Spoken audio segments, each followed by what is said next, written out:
विष्णु गुरुवाणी स्मृति साक्षात् परब्रह्म तस्मै श्री नमः। महाकाय श्रीकृष्ण प्रभु विद्या सर्वकार्येषु सर्वदा ज्ञानानन्दमयं देवं निर्मलं स्वर्गात् आधारं सर्वविद्यानां श्रीहरिमुपास्महे। चतुर्भुजे मंगलाकं च जों देवनाशं निवेशपासां नमस्ते नमस्ते नमस्ते वन्दे नमः। सर्वमंगलमंगले श्री सर्वार्थसाधके सर्वदेवी नमोस्तुते। राजधार संयुक्त वाक्यपद्धतिः त्रयो जगदपितरं वन्दे पार्वती परमेश्वरम्।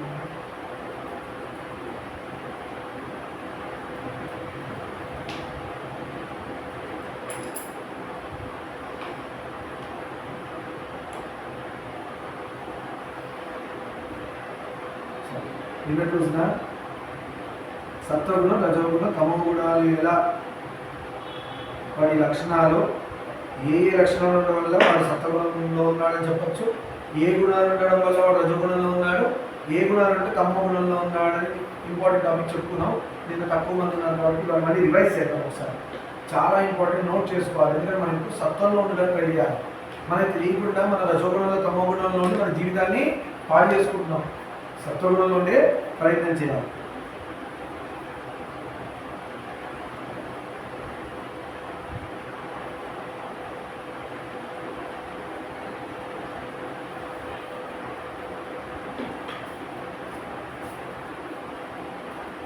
సత్వగుణం తెలుపు రంగులో ఉంటుంది, దానికి అధిదేవత ఎవరు? విష్ణుమూర్తి. రజోగుణం ఎరుపు రంగులో ఉంటుంది, బ్రహ్మదేవుడు. తమోగుణం నలుపు రంగులో ఉండి శివుడు అనుకున్నాం నేను రోజు చెప్తున్నప్పుడు. అలా ప్రీతిని అంటే ఇష్టపడటం దేని అందైనా అంటే భగవంతుడి వైపు అని చెప్పాలి, వేరే చెప్పకుండా ప్రీతి కలిగి ఉండడం, అలా వచ్చి సత్యమే మాట్లాడటం, శౌచం. ఇప్పుడు మడి అంటారు, మడి అంటే ఏదో ముట్టుకోదని కాదు అర్థం, పవిత్రంగా ఉంచుకోవడం. ఏది శరీరాన్ని మనసా వాచ కర్మణ మూడు శరీరం పవిత్రంగా ఉంచుకోవడానికి శౌచం అంటారు. శ్రద్ధ దేవుడి పురాణాల పట్ల, దేవుడి యొక్క కీర్తన పట్ల శ్రద్ధ, నవవిధ భక్తుల్లో శ్రద్ధ. క్షమ, ఎవరైనా తప్పు చేస్తే క్షమించడం అనేది. అలానే దేని పట్లైనా గురి ఉండడం, చేస్తాను అంటే మాట తప్పకుండా చేస్తాను అని ఉన్నారు. శాంతి, సంతోషం, ఇవన్నీ సత్వగుణాల లక్షణాలు. ఎవరైనా మనిషిలో ఇవన్నీ ఉంటే వాడికి సత్వగుణంలో ఉన్నాడు అని చెప్పచ్చు. గుర్తుపెట్టుకున్నారు, మళ్ళీ చెప్తాను చూడండి. శాస్త్రం వైపు ప్రీతి ఉండడం, ధర్మంగా ఉండడం, సత్యంగా ఉండడం, శౌచంతో ఉండడం, శౌచం అంటే శుద్ధిగా ఉండడం, శ్రద్ధ ఉండడం, అండ్ ఇంకోటి క్షమించడం. It's okay, forgive. అర్థమైందా? అలా దెన్ దీని పట్ల గురి ఉండడం అంటే చేస్తానని చేయడం, శాంతి, సంతోషం, ఇవన్నీ సత్వగుణంలో ఉన్న లక్షణాలు. సత్వగుణంలో ఉన్న వాడికి ధర్మం పట్ల ప్రీతి. అంటే బొట్టు పెట్టుకోవాలంటే పెట్టుకుంటాడు వాడు బొట్టు పెట్టుకొని విభూతి పెట్టుకొని మంచి అమ్మవారిలాగా తయారయ్యో, లేదంటే అబ్బాయిలాగా స్వామి ఇలా తిరుకుంటారు పెట్టుకుని అలా తయారై వచ్చాడంటే వాడు చూడగానే వాడు అవతారం అంటే సత్వగుణం చెప్పవచ్చు. చాలా మంది అంటే పైన పెట్టుకో లోపల దొంగ తర్వాత సంగతి. ఫస్ట్ అయితే పైన పెట్టాడు లేదా, ఆ పైన పెట్టడం మార్పు లోపల దాన్ని కూడా మార్పు తీసుకొస్తుంది ఏదో ఒక రోజు. ఇది ఎలా ప్రపంచంలో వితండవాదం ఉంటుందంటే పైన మాత్రం చూడడానికి విభూతి రేఖలు అన్ని పెడతాడు, బొట్టు పెడతాడు, చూడడానికి పెద్ద స్వామి సన్యాసిలా ఉంటాడు, లోపల మాత్రం అంతా పుచ్చిపోయిన ఆలోచనలు అని అంటారు. సరే, ఆ రోజు పుచ్చిపోయిన ఆలోచనలు ఉన్నాయి, నిజంగా వాడు పుచ్చిపోయిన వాడే. కానీ ఏదో రోజు పెట్టి పెట్టి పెట్టి పెట్టి పెట్టి వాడికి ఏమనిపిస్తుంది అంటే ఇంత చేసి జీవితం ఇలాంటి జీవితం అనిపించి మారుతాడు. వాల్మీకి పోయేవాడు వాల్మీకి అయినట్టు అవుతాడు. ఈ అసలు పెట్టని వాడు ఎప్పటికీ పెడతాడు, ఎప్పుడు వాడు బుద్ధి మారుతుంది. అందులో తప్పు చేయని వాడు మనిషి ఉన్నాడు, తప్పు చేసేవాడే మనిషి. తప్పు చేస్తేనే మనిషిగా పుట్టాడు. భూమి మీద వచ్చిన ప్రతిదీ తప్పు చేసిందని అర్థం. ఇప్పుడు చేయని వాడు ఎవరు చెప్పండి? అంటే భూమి మీద లేని వాళ్ళు తప్పు చేయలేదు. పోయి భూమి మీద లేని వాళ్ళు తప్పు చేయలేదని చెప్పలేదు, ఎందుకంటే యమలోకంలో కూడా ఉన్నారు చాలా తప్పు చేసిన వాళ్ళు. అవునా కాదా? అంటే తప్పు ఎవరైనా చేస్తారు, దాన్ని క్షమించడం, ఆ తప్పును గుర్తుపట్టడం, మళ్ళీ చేయకుండా సరిదిద్దుకోవడం. ఒక్కొక్కసారి చేసిన తప్పే చేసి చేసి చేసి చేసి చేసి స్వామి ఏం చేస్తాడు, అయ్యో వీళ్ళు బయటికి రాలిపోతున్నాడు పాడైపోతున్నాడు చెప్పి ఒక దెబ్బేసి ఆయన సెట్ చేస్తాడు. చేసినట్టుగా ఉంది మళ్ళీ అడవి పోడి కదా, మన జీవితం మొత్తం పండేటట్టుగా మారుస్తాడు. స్వామి ఇలా వెళ్ళి ఊరికే ట్రాక్లోంచి ట్రైన్ ఏమవుతుంది, ట్రాక్ నుంచి పడిపోతుంది, ఒకసారి రిలేషన్ పడిపోతుంది. స్వామి ట్రాక్ డైవర్ట్ చేస్తారు, ఎక్కడికి వెళ్ళాలి అక్కడికి రీచర్. సత్వగుణాలు గుర్తున్నాయా?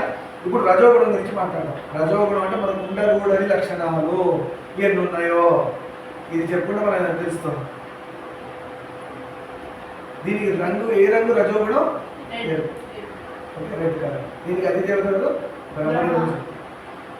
అప్రీతికరం, దేని పట్ల ఇష్టం లేదు, అది రజోగుణంలో ఉన్న ఫస్ట్ పార్ట్. చదువు ఇష్టం, దేవుడు ఇష్టం, తిండి ఇష్టం, నిద్ర అన్నీ. నిద్ర అంటే ఎందుకంటే సమ్మర్ కదా, అసలే పొద్దున ఎవరన్నా 5కి లేతుంటే కోపం వస్తుంది, వీధి ఏదవుతుంది. పొద్దున్న 5కి చాలా తర్వాత లేవాల్సి వచ్చింది. ఏ సీజన్స్ వల్ల లేవైపోతుంది. ఇవాళ చేస్తే చల్లగాలి వస్తే నాకు ఎంత అనిపించిందో, బయట ఎవరన్నా హాయి ఏమో. ఎందుకంటే ఇవాళ క్లాసులు 5:30కి పెట్టుకోండి. ఇన్ని రోజులు 6:30, 7 లేచి అలవాటు ఉన్నవాడిని 5:30కి వాళ్ళు లేస్తే క్లాసులు ఎప్పుడు 5:30కి ఇక్కడ చాపేసి పడుకోవచ్చు, చల్లగాలి వస్తుంది, ఈ ఆలోచన వస్తుంది. అప్రీతికరం, ఓకేనా? మళ్ళీ అప్రీతి ఎందుకు వస్తుంది? దుఃఖం వస్తుంది. నెక్స్ట్ ఏదైనా ఇష్టం లేదనుకో, అప్రీతి వల్ల ఏం జరుగుతుంది? దుఃఖం వస్తుంది. అంటే నీకు ఇష్టమైంది లేదు, అప్రీతి. దానివల్ల ఏమైంది? బాధపడతావు. బాధ వచ్చాక ఏమొస్తుంది? కోపం వస్తుంది. అంటే ఇవన్నీ ఉండకూడదు. మనం అప్రీతి ఉండకూడదు, అంటే ఇష్టం లేకపోవడం ఉండకూడదు, బాధ ఉండకూడదు, కోపం వస్తుంది. మళ్ళీ ద్రోహం చేయాలనిపిస్తుంది.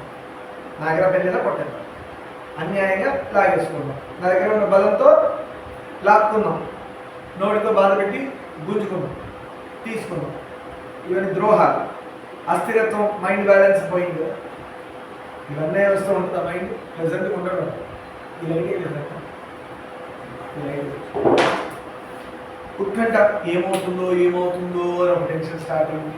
ఒకదానికి ఒకదాని సిబ్లింగ్స్ అనుకుంటా, ఒకదానికి ఒక చెల్లెలు ఒక్కటుంటే చాలా దాన్ని పడుకొని అన్నీ వచ్చేస్తున్నాయి దిగ్మాల రోగాలు. నిద్ర, ఇప్పుడు ఉత్కంఠ ఏమైంది? మైండ్ టెన్షన్లోకి వచ్చింది. మైండ్ టెన్షన్లోకి వస్తే ఏమవుతుంది? నిద్ర వస్తుంది. చేయాల్సిన పనులు మానేసి ఇక పచ్చుంటారు, నిద్ర. తర్వాత మానం, దమం, గర్వం. గర్వం కూడా వచ్చింది. ఇవన్నీ ఏ లక్షణాలు? రజోగుణ లక్షణాలు. మనకు ఉండకూడదు. ఏమేంటని మళ్ళీ గుర్తుపెట్టుకోండి. అప్రీతి, దుఃఖం, ద్వేషం, ద్రోహం, అస్థిరత్వం, ఇంబ్యాలెన్స్, ఉత్కంఠ, నిద్ర, మానం, గర్వం. ఇవన్నీ రజోగుణ లక్షణాలు. వీటిలో ఉండకూడదు. మనం ఇవి వచ్చినప్పుడల్లా గుర్తుపెట్టుకొని, అయ్యో నేను రజోగుణంలో ఉన్నాను, ఇప్పుడు దీన్ని త్యాగం చేసి సత్వగుణంలోకి వెళ్ళాలి. వాడు ఎవడో తప్పు చేశాడు, కోపం వచ్చి తిరుగుతున్నానా, ఇప్పుడు నేను రజోగుణంలో ఉన్నాను, దీనిలో సత్వగుణంలో వాడిని వాడు క్షమించి వదిలేయాలి. వెంబడే సత్వగుణంలోకి వచ్చాడు. ఈ సత్వగుణంలో ఉన్నవాడినే దేవుడు ఇష్టపడతాడు. ఇది గుర్తుపెట్టుకోండి. ఎన్ని కొబ్బరికాయలు కొట్టు, ఎన్ని గుళ్ళకు పో, ఎన్ని చేయి, 1000 అభిషేకాలు చేయి. నేను ఒక ఎగ్జాంపుల్ చెప్పుకున్నాను దాని గురించి, నేను చెప్తాను నెక్స్ట్. మళ్ళీ ఆ ఎగ్జాంపుల్ పెట్టి మీకు తెలుస్తుంది. సరే, తమో గుణంలోకి వచ్చేది 4. దానికి ఏమో వస్తాయి? మోహ విషాదకారకము, మోహం, అటాచ్మెంట్, దానివల్ల బాధ. అయ్యో నా భార్య, అయ్యో భార్యపిల్లనే ఉండదా లేదా, భార్యపిల్లలు ఉంటేనే గృహస్థ జీవితం నడుస్తుంది. నాకు వైరాగ్యం, భార్యను వదిలేసా, పిల్లలు వదిలేసా అంటే పెద్దవాడు ఎందుకు పెళ్లి చేసుకున్నావు అంటే అలా అనట్లే. మరీ అటాచ్డ్గా ఉంటాం. మరీ అటాచ్డ్గా భార్యతో కష్టం. ఎందుకంటే మరీ అటాచ్డ్గా ఏదో రోజు ఈయన వెళ్ళిపోయాడు అని వెళ్ళిపోయింది అనుకో, దానికి మళ్ళీ జన్మ వస్తుంది. నా భార్య పోయినా కూడా, లేదంటే భార్య పోతుంటే నా భార్య అనుకున్నా అటాచ్మెంట్స్ ఉంటాయి. పిల్లల పట్ల ప్రేమ ఎంత ఉండాలో 100% ఉండొచ్చు, 101 ఉండొచ్చు. అది ఉంది భార్య పిల్లల పట్ల. దేని పట్ల కూడా మోహ విషాదకారం, దైవం పట్ల ఉండొచ్చు. మీ యొక్క మోహము, ప్రేమ, ఆప్యాయతలన్నీ దైవం పట్ల ఉండాలి. 100కి 200 ఉండొచ్చు అక్కడ. మిగతా వాటిలో 100కి 100 కంటే తక్కువ ఉండాలి, లేదా 100 ఉండొచ్చు. మోహం వల్ల ఏమవుతుంది? విషాదం వస్తుంది. ఇవన్నీ దేని లక్షణాలు? తమోగుణం. తమోగుణం స్టార్ట్ అయింది.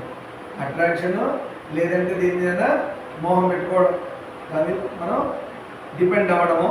విషాదకారకం, బాధ కలుగుతాయి. ఇంకోటి ఆలస్యం.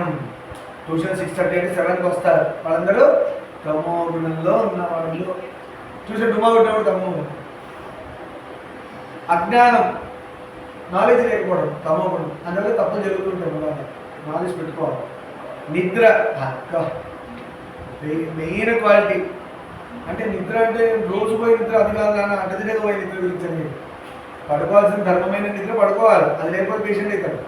ఆ నిద్ర అనట్లే 8 గంటలు నిద్రపోయాక కూడా నిద్రపోతాడు, అది నిద్ర, అది తమోగుణం.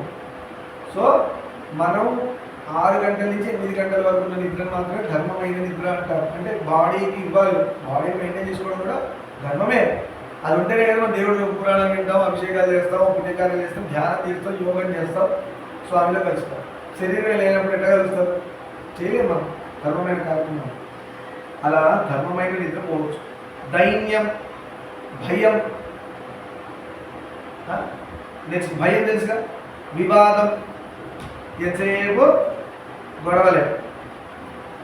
కాఠిన్యం, కౌటిల్యం, క్రూయల్నెస్ అవుతుంది, కన్నింగ్నెస్ కూడా ఉంటుంది. ఈ రెండు కూడా ఉండకూడదు, ఇది కూడా తప్పకుండా. రోషం, నన్నంటవా అన్న రోషం చూసావా? మినిమం సెల్ఫ్ రెస్పెక్ట్ కోసం ఉండొచ్చు కానీ అతిగా మీరు పోవచ్చు. అది రోషం. నాస్తిక్యం, దేవుడే లేడు, ధర్మమే లేదు, ఇవన్నీ నాన్ సెన్స్ అని ఎంతమంది నాస్తికులు ఉన్నారు? వీళ్ళందరూ తమో గుణంలో ఉన్నారు. వీళ్ళు తమో గుణంలో రజోగుణంలో సత్వగుణంలో రావాలి. ఎంత కష్టం. అండ్ ఇంకోటి మనం ఆల్రెడీ దీనిలో చెప్తున్నాం, మీకు లేదు ఒక గుణం ఇంకో గుణం మీద డిపెండెన్సీ ఉంది, మిక్స్డ్ కాంబినేషన్. ఒక్క సత్వగుణం ఎప్పుడు ఉండదు, ఒక రజోగుణం ఉండదు, ఒక తమోగుణం ఉండదు, ఈ మూడు కలుస్తూ ఉంటాయి. కానీ మనం ఒకసారి చెప్పుకున్నాం మనం ఇదే దేవీ భాగవతంలో, సత్వమైన రజోగుణం, సత్వమైన తమోగుణం ఉండొచ్చని చెప్పుకున్నాం. గుర్తుందో లేదు మీకు? సత్వగుణ లక్షణాలే రజోగుణంలో తమోగుణంలో ఉంటే అది సత్వగుణంలోకి మారుతుంది. ఎలా? రజోగుణంలో ఉంటే కోరికలు కదా, కోరికలు, దేవుడు కోరికలు. సత్వగుణాలతో ఉన్న రజోగుణం మంచిదే, ఓకే. అంతేగాని వాడు కావాలి, వీడు కావాలి, ఇది కావాలి, అది కావాలంటే పోయాడు, అయిపోయింది. అర్థమైందా? తమో గుణంలో ఉన్న సత్వగుణం ధ్యానము,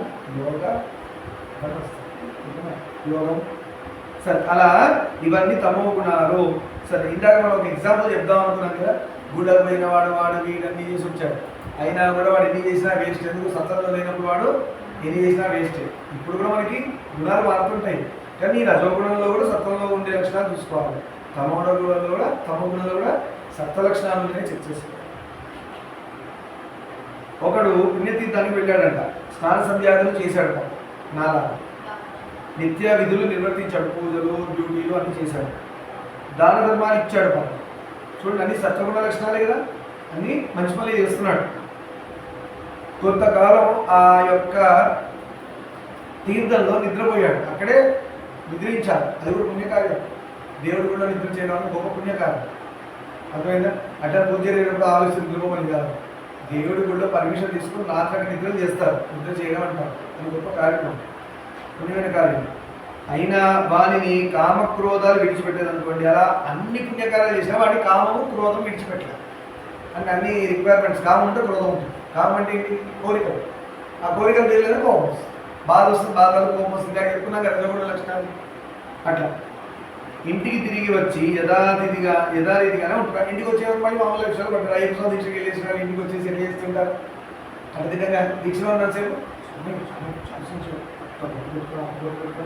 అంటే స్వామి అదొక్కి స్వామి శరణం 5 శరణం ఎన్ని చేసేసి ఆ 42వ రోజు చూడు, ఈయన అన్ని చూసిందే మనకి డౌట్. అందరూ అలవాట్లు అన్ని బూతులు నోటి తెలిస్తే ఏం మాట్లాడతారో తెలీదు. అయ్యప్ప స్వామి వీళ్ళేదో ఇట్లాంటి వాడు ఎందుకురా నా దీక్ష చేసి ఆపాదిస్తున్నాడు, అలానే ఉండేది. అదే చెప్తున్నాను ఇక్కడ, అలా ఉండకూడదని. అంటే నువ్వు ఎన్ని దీక్షలు వేసి నువ్వు దీక్ష ఎందుకు వేస్తారు? అదొక సాధన, మన యొక్క జీవాత్మని పరమాత్మలో కలిపే యొక్క సాధన. అది కూడా ఒక మన రూట్ దీక్ష. 41 రోజులు గురువుతో ఉంటే ఆ గురువు సత్వగుణాలే వీటిలో ఉండేటట్టు చూసుకుంటూ, తప్పులు చేస్తే కరెక్షన్ చేస్తూ, ఆ పరమాత్మని జీవాత్మతోని లింక్ చేయడానికి, జీవాత్మను పరమాత్మతో లింక్ చేసే ప్రాసెస్ గురువు చేస్తుంటారు. దీక్ష చేసుకున్నాం 40 days. ఇప్పుడు 40 days గురువులో వేసాడు, గురువే ఉంటున్నాడు. 5 సార్లు దీక్షలో చూస్తున్నాం చాలా మంది గురుస్వామి అని ఉంటుంటాడు. అంటే 50 పడి 40 పడి 18 పడి అంటాడు. ఏంది పడి?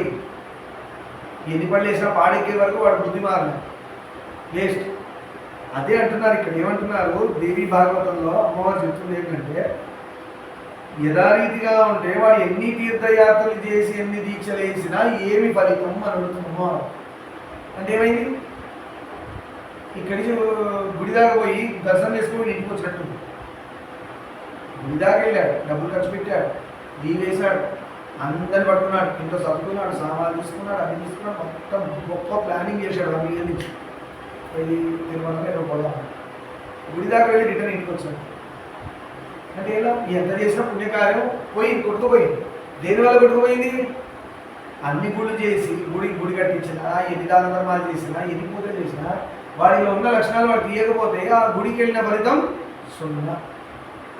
ఇప్పుడు చెప్పండి, ఎంతమంది దీక్షలు వేసుకున్నా ఫలితం ఉందా? లేదు. వాళ్ళ లక్షణాలు మాత్రమే లేదు. ఎన్ని గుళ్ళు తిరిగినా వాడికి ఫలితం ఉందా? లేదు. ఎందుకు? వాళ్ళ లక్షణాలు మాత్రమేయా? లేదు. గొప్ప గొప్ప అభిషేకాలు చేశానండి, నేను 100 యాగాలు చేశాను చెప్తాను, పోయింది. ఆ 100 యాగాల ఫలితం 0 అయింది. నీకు గర్వం వచ్చేసింది కదా, పోయింది. అంటే నాకు ఒక పేరు కావాలి, నాకు ఒక రికగ్నిషన్ కావాలి, ఒక ఐడెంటిటీ కావాలి. ఎవరికి కావాలి ఐడెంటిటీ? శరీరానికి ఐడెంటిటీ ఎందుకు? పుట్టినప్పుడు పేరు పెట్టి చాలు, దానికదే ఎక్కువ. ఆ పేరుంది కాబట్టి కదా మనం అహం నిల్చుంటుంది. మనం జీవాత్మ పరమాత్మగా నిల్చోకపోవడానికి కారణం మన పేరు కూడా ఒకటే. మన పేరు ఉండడం కూడా మనకు దౌర్భాగ్యం, దరిద్రం. పిలుచుకోలేం కాబట్టి పేరు పెట్టుకోవాలి, ధర్మం, ప్రకృతి ధర్మం. కానీ మన పేరు పెట్టుకుంది కూడా మనకి డిసడ్వాంటేజ్ అవుతుంది. సాధన తెలుసా? సరే ఎవరు పిలిచాము, శుభాన్ని పిలిచారు, ఎవరు పలుకుతారు? అందరూ పలుకుతారా?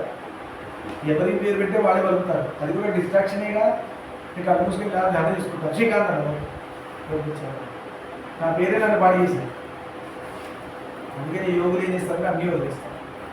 ఇది ఎక్కడ చూస్తామంటే సన్యాసాశ్రమ ధర్మంలో పీఠాధిపతులు తీసుకున్నప్పుడు వాడు పూర్వజన్మ నామం అంతా కూడా మర్చిపోయి కొత్త జన్మ వచ్చినట్టు గురువుగా వెళ్ళిపోతారు. ఇక పాత పేరు పోయింది, ఆ పేరు పెట్టి పిలిచినప్పుడు పడుతుంది.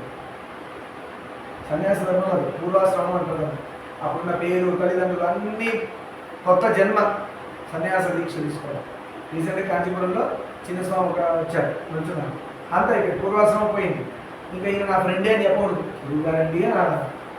నిన్నటి వరకు భుజాల మీద చేసుకొని తిరిగి కొట్టుకొని గుద్దుకొని చేసుకున్నాడు. ఈరోజు సన్యాసి గురువుగా మారిపోయాడు కాంచీపురానికి, చిన్న గురువుగా. నిన్నటి వరకు తిరిగిన ఫ్రెండ్స్ ఈరోజు స్వామి అని కాళ్ళ మీద పడి దండం పెట్టాల్సిందే కానీ వాడా అనకూడదు. పాపం వచ్చేసి వెంటనే. సన్యాసులు సాక్షాత్తు దైవ స్వరూపాలు. అందరు సన్యాసులు కాదు, నేను సన్యాసుల గురించి అసలు మాట్లాడుతున్నాను. సన్యాసులు అంటే పీఠానికి సంబంధించిన వాళ్ళు. నిన్న రోజు చెప్పుకున్నామన్నారు పీఠ, ఆ పీఠాలకు సంబంధించిన గురువులు మాత్రమే సన్యాసులు. కొంతమంది మహానుభావులు ఉన్నారు, వాళ్ళు మనకు కనబడరు. కనబడ్డ వాళ్ళు చెడ్డవాళ్ళని అనలేము. సో మనం సాధన పెంచుకుంటూ పోతుంటే వాళ్ళు దర్శనానికి ఇస్తుంటారు. ఏది చెడవ దూరం పోతుంది గురువు గారి వల్ల, ఏది మంచో అది మన దగ్గరకు వస్తుంది. మనం ఏం చేయాలి? నోరు మూసుకొని సాధన చేయాలి. అలానే నిన్న రజోగుణం తమో గుణంలో ఇంకోటి కూడా చెప్తున్నాం, విమర్శలు. ఇంకోటిలో తప్పులు చూడటమే లక్షణంగా పెట్టుకుని కూడా ఏమైంది? తమో గుణం లక్షణం. ఎంతసేపు అవతలలో పాంచకరం అవుతుంది పడకలకి.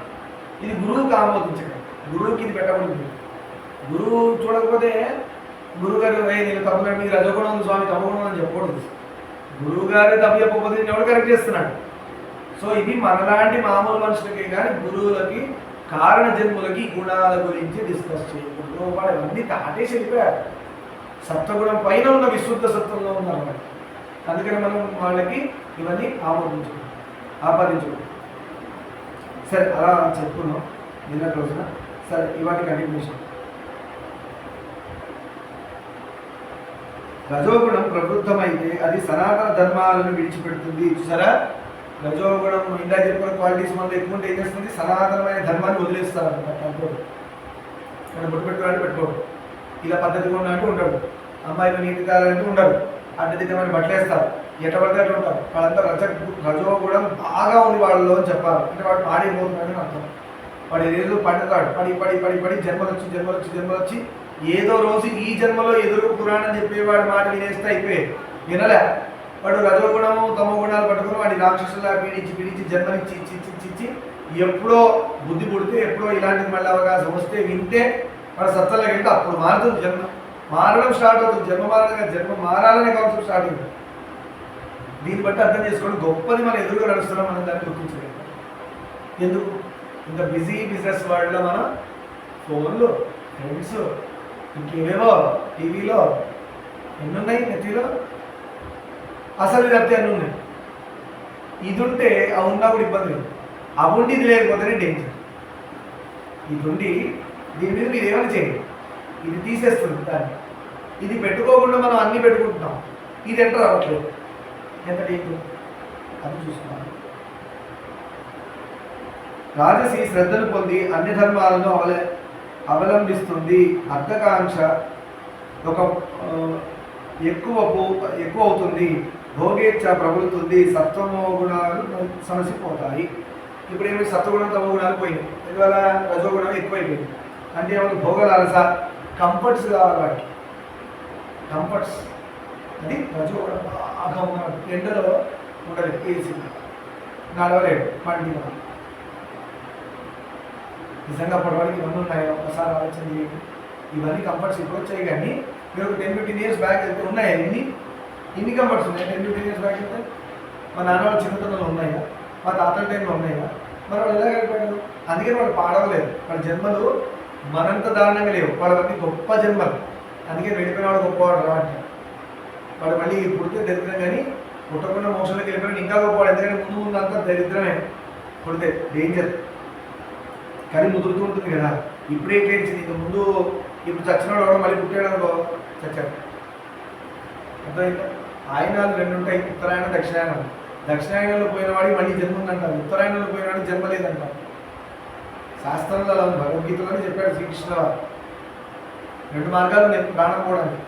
ఉత్తరాయణం అనే ద్వారం ద్వారా రూటు ద్వారా వెళ్ళిపోతే జన్మ లేదంటారు. దక్షిణాయన ద్వారం కూడా వెళ్తే మళ్ళీ ఇంకొక జన్మ అయితే ఖచ్చితంగా ఉందని అంటారు దక్షిణాయనంలో.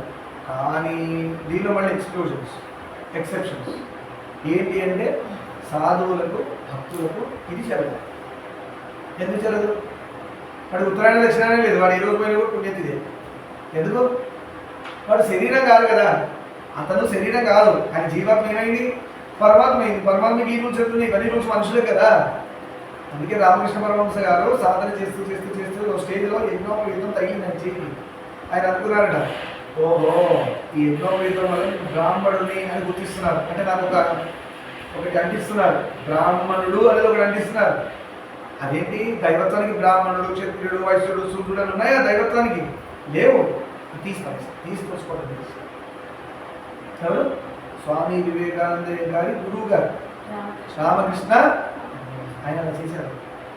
అంటే అది కూడా కనబడుతుంది ఇండికేషన్. అంటే నేనంటే ఈ శరీరం కాదు, ఈ శరీరం మీద యజ్ఞోపవీతం కాదు, ఇక్కడ ఉన్న త్రిపుండాలు కాదు, నేననేవాడిని లోపల. అది నేను అని ఆయన గుర్తుపట్టారు కాబట్టి అది యజ్ఞోపవీతం. మేము మాట్లాడడం దీపడి భయం వేస్తాం. ఇలా యజ్ఞోపవీతం భయం వేస్తుంది. ఎందుకు? అమ్మ తీసేస్తే గాయత్రి మాత శమిస్తుంది, పాపం వచ్చేస్తుందని భయం. ఇంకా మెచ్యూరిటీ రాదు. అందుకే యజ్ఞోపవీతం తీసిన భయం. ఎవడైనా తిట్టి నీ బుద్ధి లేదా, యజ్ఞోపవీతం తీసినట్టు ఎప్పుడూ వేసుకుంటాడు. మరి ఆ మెచ్యూరిటీ ఉన్నవాడు ఆ ఎందుకో కారణం ఒకటి చెప్పగలగా, చెప్పకపోయినా పర్లేదు, వాడే అర్థం చేసుకుంటాడు తిట్టినప్పుడు. అట్లాంటి యజ్ఞోపవీతాలు తీసేసి తిరగమని చెప్పరు. అది రావాలి మెచ్యూరిటీ.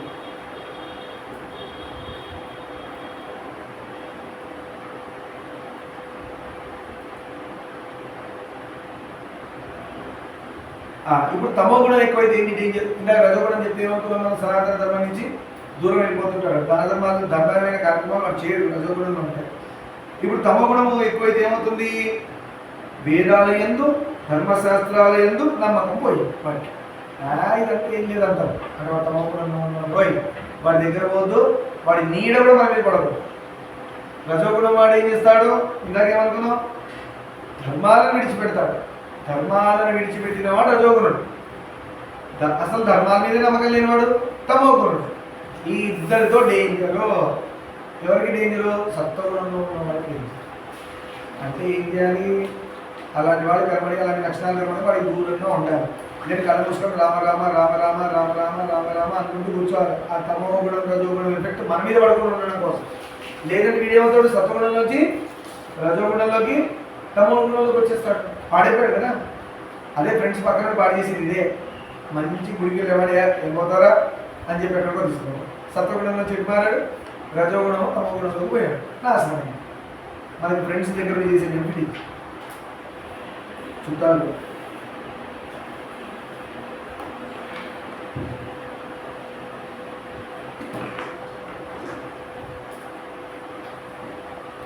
సర్వత్ర ద్రోహానికి పూనుకుంటాడంట. తమో గుణం ఎక్కువైతే ఏమవుతుంది?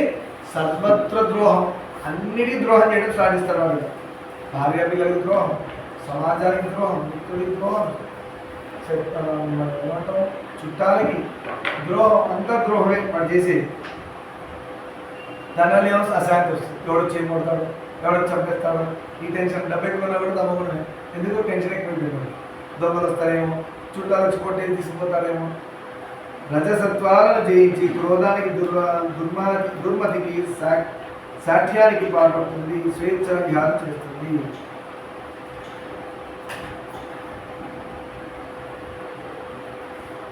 ఇదేమైనా తమో గుణం రజో గుణాన్ని సత్వగుణం మీద లీడర్షిప్ తీసుకుంది, గెలిచింది కదా, అందుకే వాళ్ళ లక్షణాలు ఉన్నాయి. అలా ఉన్నప్పుడు ఏమవుతుంది, క్రోధం వచ్చింది, దానివల్ల బుద్ధి నశిస్తుంది.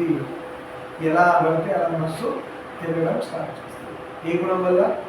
తమో గుణం వల్ల. దీన్ని బట్టి మీకు ఏమర్థమవుతుంది, మనలో ఉన్న ఇంకా చెప్పుకున్న సత్వగుణాలు, రజోగుణాలు, తమో గుణాలు జాగ్రత్తగా అబ్జర్వ్ చేసుకుంటూ పోకపోతే ఈ జన్మ నాశనం. ఎన్ని పూజలు చేసినా నాశనమే, మళ్ళీ జన్మకి రెడీ అవ్వాల్సిందే అనేది మైండ్లో పెట్టుకుని మీరందరూ సత్వగుణంలోకి వస్తున్నాడు. ఎవడో తప్పు చేసి అట్టించాడు, నెక్స్ట్ టైం మళ్ళీ తప్పు చేసి వచ్చి మళ్ళీ తప్పు చేస్తున్నాడు, నా జోలికి రావు. ఆ తప్పు చేసేవాళ్ళకి నా దగ్గర చెప్పండి. అట్లా సాడిస్టిక్గా చూడకండి తప్పు చేసిన. ఓకే, తప్పులు అర్థం అవుతుంటాయి. ఓకే, క్షమాపణ దేవుడు ఉంచుకున్నాడు కదా, నేను క్షమించేసాను. ఈ సత్వగుణమైన లక్షణాలు మనం డెవలప్ చేసుకోవాలి, అది మైండ్లో పెట్టుకోవాలి. రజోగుణం తమోగుణం మెల్లమెల్లగా ఎదుగుతూ రావాలి. గుర్తున్నాయా ఏ గుణాలు ఇంకా అని చెప్పుకుంటే వాటి ఇక్కడ శుభం పలుకుదాం. రేపటి రోజున దీని కంటిన్యూషన్ చెప్పుకున్నాం. సర్వం శుభాన్ని లోకాన్ని సమస్తాంచుకున్నాం. శాంతి శాంతి.